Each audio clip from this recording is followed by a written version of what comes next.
ನನಗೆ 2000 ರೂಪಾಯಿ ಸಂಬಳ ಕೊಡ್ತಾನಂತ ಅವನು. ಹೌದು ಅಮ್ಮವ್ರೆ, ನೀವೇ ತಲೆ ಬೋಳಿಸ್ಕೊಂಡು ಮೈ ಮೇಲೆ ಬಟ್ಟನೆ ಇಲ್ದಂಗೆ ಒಂದೇ ಒಂದ್ ಲಂಗ ಹಾಕೊಂಡು ದಿನೋನು ಮೈಗೆ ಎಣ್ಣೆ ಹಚ್ಚಿ ಮಾಲಿಸ್ ಮಾಡ್ಬೇಕಂತ. ಅಯ್ಯೋ, ಇದನ್ನೆಲ್ಲ ಯಜಮಾನ್ರಿಗೆ ಹೇಳಿದೆ ಅಮ್ಮ ಅವ್ರೆ.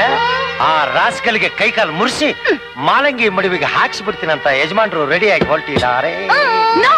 ಬೇಡ, ಇದ್ರಲ್ಲಿ ಯಾರು ಮಧ್ಯೆ ಬರೋದು ನನಗೆ ಇಷ್ಟ ಇಲ್ಲ. ಈಗ್ಲೇ ಹೋಗಿ ಡ್ಯಾಡಿಗೆ ಹೇಳು, ಅವನಿಗೆ ಸರಿಯಾಗಿ ಬುದ್ಧಿ ಕಲ್ಸಿ ನನ್ನ ಸೇಡ್ ನಾನೇ ತೀರ್ಸ್ಕೊತೀನಿ. ಆಯ್ತು ಅಮ್ಮ. ಹೋಗಿ. ಮಾವ, ನಾನೊಂದು ಒಗಟು ಹೇಳ್ತೀನಿ, ಉತ್ತರ ಹೇಳ್ತೀಯಾ? ಒಂದೇನು 10 ಕೇಳು, ಪಟ್ ಪಟ್ ಪಟ್ ಪಟ್ ಪಟ್ ಅಂತ ಉತ್ತರ ಹೇಳ್ಬಿಡ್ತೀನಿ. ಹೊಟ್ಟೆ ಪುಟ್ಟಿಗೆ, ಜುಟ್ಟು ನೆಟ್ಟಿಗೆ. ಹೊಟ್ಟೆ ಪುಟ್ಟಿಗೆ, ಜುಟ್ಟು ನೆಟ್ಟಿಗೆ. ಅದು ಆ ಮಾರಿಗುಡಿ ಪೂಜಾರಿ ಅಲ್ಲ, ತೆಂಗಿನಕಾಯಿ. ಅದು ನನಗೂ ಗೊತ್ತಿತ್ತು. ಈಗ ನಾನೊಂದು ಒಗಟು ಹೇಳ, ಆಮೇಲೆ ಹೇಳಿರಂತೆ. ಈಗ ಊಟ ಮಾಡಿ. ಊಟ ಮಾಡ್ಬಿಟ್ಟೆ ಹೇಳ್ತೀನಿ. ಅಬ್ಬಾ, ಹಚ್ಚಿದ ಹೊಟ್ಟೆಗೆ ಹಿಟ್ಟು ಅಮೃತ ಅಂತಾರಲ್ಲ, ನಿಜವಾದ ಮಾತು. ಅದಕ್ಕೆ ಹೇಳೋದು, ಕೈ ತುಂಬಾ ಕೆಲಸ ಮಾಡ್ಬೇಕು, ಬಾಯಿ ತುಂಬಾ ಊಟ ಮಾಡ್ಬೇಕು ಅಂತ.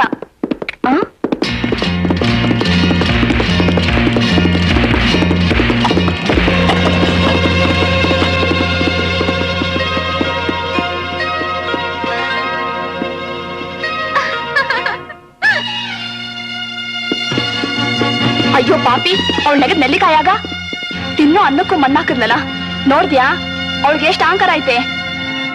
ನೋಡ್ತೀನಿ, ಅವಳಿಗೆ ಸರಿಯಾಗಿ ಬುದ್ಧಿ ಕಲಿಸ್ತೀನಿ.